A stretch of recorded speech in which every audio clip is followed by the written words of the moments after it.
महाभारत युद्ध में अर्जुन और कर्ण आमने सामने आ गए थे। दोनों ही योद्धा एक दूसरे पर दिव्यास्त्रों से प्रहार कर रहे थे। हार जीत तय नहीं हो पा रही थी। तभी अचानक कर्ण के रथ का पहिया जमीन में धंस गया।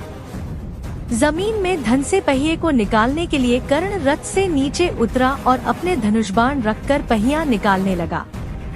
कर्ण ने अर्जुन से कहा था, निहत्थे पर प्रहार न करो। अर्जुन ने अपने धनुष पर बाण चढ़ाया तो कर्ण ने कहा कि तुम एक वीर योद्धा हो, तुम्हें ये शोभा नहीं देता है कि तुम एक निहत्थे व्यक्ति पर प्रहार करो। ये अधर्म है। मुझे रथ का पहिया निकालने दो और फिर मैं तुमसे युद्ध करूंगा।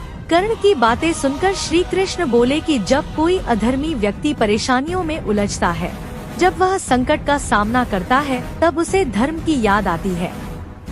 श्री कृष्ण ने कर्ण को याद दिलाए उसके अधार्मिक कर्म।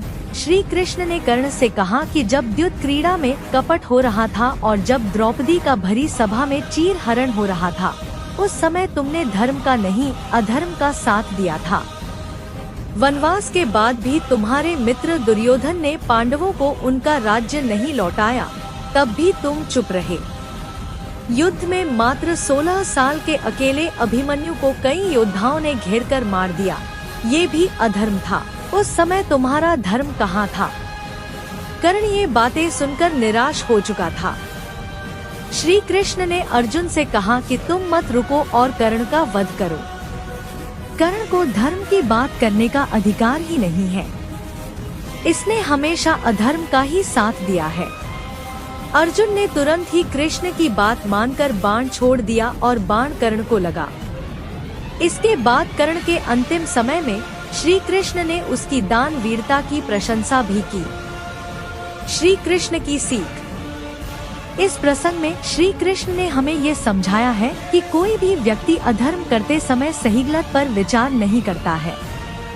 जब वही व्यक्ति मुसीबतों में फंसता है, तब उसे धर्म और अधर्म की बातें याद आती हैं। कर्ण ने हमेशा दुर्योधन का गलत कामों में साथ दिया, उसे अधर्म करने से नहीं रोका।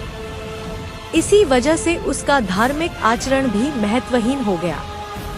अगर हम धर्म की रक्षा नहीं करेंगे तो धर्म भी हमारी रक्षा नहीं करेगा।